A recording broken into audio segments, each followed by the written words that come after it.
We have a delivery! Sorry to anyone who was wearing headphones there. It's a beautiful day out. We have an install on the RSX today. You might have guessed what it is if you've seen my previous video, but we finally have all the components for the roof rack right there. So we're gonna go ahead, plop it on. All right, here we have them. So I got a crazy deal on this. I was able to get the entire setup minus the clips with 2 kayak racks for only $100 with shipping.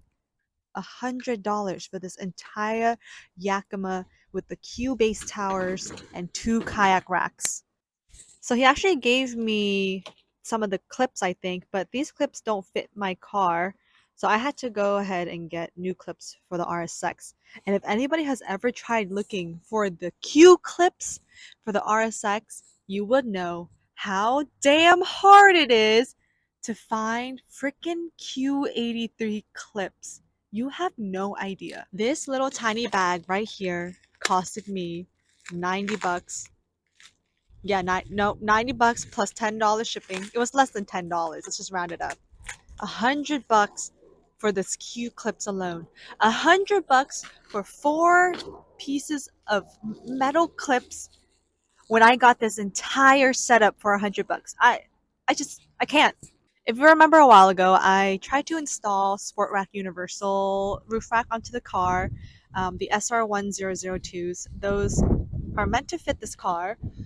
They technically did, but I just really thought that the doors closing was really sketchy, and it just hurt my soul to see how hard we had to slam the door shut and just the noise that it made. So I'm really hoping that once we upgrade to the actual, actual system, that it will just fit better.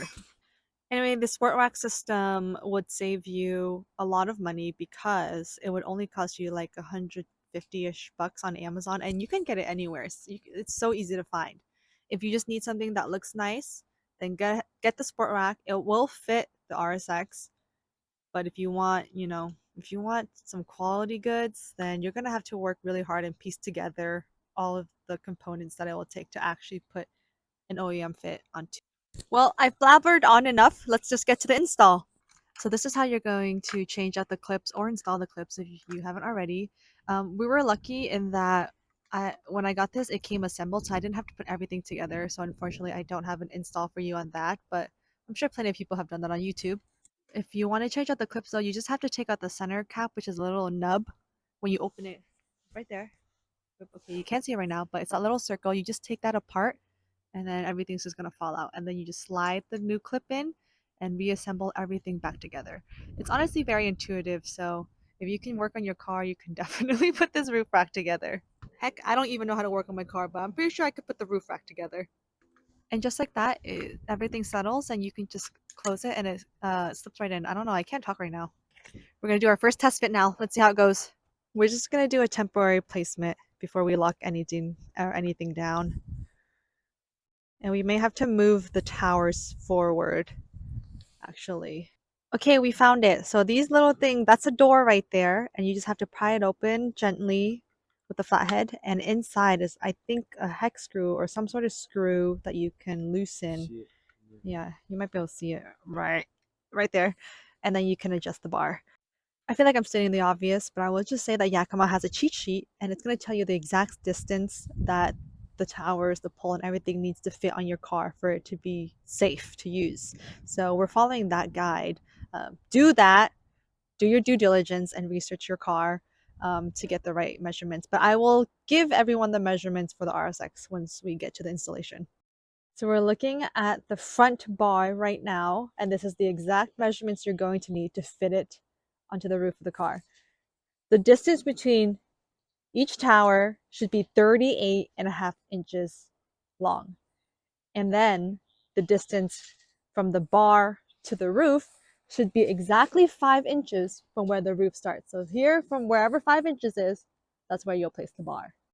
Super easy. All you have to do is just loosen the bolt in there, and then you can slide the towers wherever they need to be.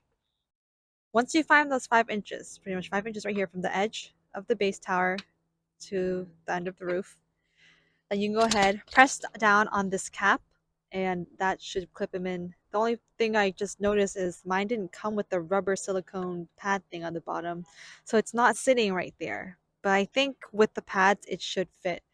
Okay, we got this side on though, and this one sits flush. So we're gonna try moving or inching up that tower. Maybe we were off by, I don't know, a tenth of an inch or something. You guys would not believe what we had to just do because we could not figure out why it wouldn't sit flush. Did you know what the solution was? We literally just turned the bar around. So we just like, whoop, and then it sat flush. We just spent like 20 minutes fidgeting for no reason when it was such an easy fix. So if you're having the same issue as we did with the tower not sitting on the car, try turning your bar around. That might be the solution. All right, here is closing check. It's so flush. Ugh, God, it sounded so good. That was night and day to the sport rack. Check out the short if you want to see how that sounded, because that was not good. Excuse my runny nose. It's freaking cold out here. It's freaking cold. Okay, now we have the rear rack. This one is a little different. The distance between the two towers is 38 and 1/8 inches. Y'all got that? 38 and 1/8 inches. And then to place the rear bar, all you have to do is measure 14 inches between this and the front bar, and that should be the exact spot it should be sitting on. We're doing edge. I think we're doing the middle of the we're just gonna do the middle of the bar. Just because the picture doesn't have good guidance, so that's our best guess. After much fidgeting, we've got it. Let's do a door check. Woo! It did it! So quiet. Another one. Nice. Here's a preview of it installed. I do have a wind fairing for it, but it's in storage right now, so I'll go grab it and then we can install it. I don't know if we can do it today. We'll see, but it should be a quick installation, but we finished. Let's do a different POV. Wow, there's so much pollen on my car right now. Poor baby. I will say though, it's not down to the T. We are probably off by like half an inch here and there, but we worked with what we had and it fit, so we're gonna call it good and a-okay. Okay, moved her out. Okay, sorry, my shadow, but there she is. Does it look perfect? Not really. Does it look cool AF? Heck yes. We're inside the car now. It's freaking bright outside, but we're gonna have to test the little sunroof and see if it opens without any restrictions. Here we go. And success! What does it look like from up there? Can somebody tell me? What does it look like? Are we clear? So we are not clear if we want to prop it up like that, but you know, I never really drive like that, so we're okay. I mean, it's there, it works. So I guess that means that you're not gonna have any sunroof clearance if you put this on your RSX. Maybe we installed it wrong, I don't know, but I mean, you can. You just risk rubbing it every time you open it. There we have it, the final outcome. What do we think? I give her a little wash. She's still kind of wet, but it's also missing. Here, let me show you. It's also missing this little arm right here, but I think I can get away with it. I think I can get away with it. What do you think? Look who's rolling in. Comment below if I should attempt to put a bike rack on here. Mr. Mechanic had a couple things he had to do in the car, so he's currently replacing all the weather stripping, and he just tried to resolve a brake problem. I don't know if that was resolved though. We'll have to see. Well, that's it for this tutorial. Hopefully you found it a little bit useful. We have a lot more on the schedule as always, so I think I'm still going to continue giving the car the facelift, and then we'll work on the core performance mods afterwards. Of course, it depends on the availability of my mechanic and what he's able to fit in, but we'll get something done. And if you haven't already, please like, subscribe, comment, anything, click on the notification bell, follow us on Instagram, anything, please.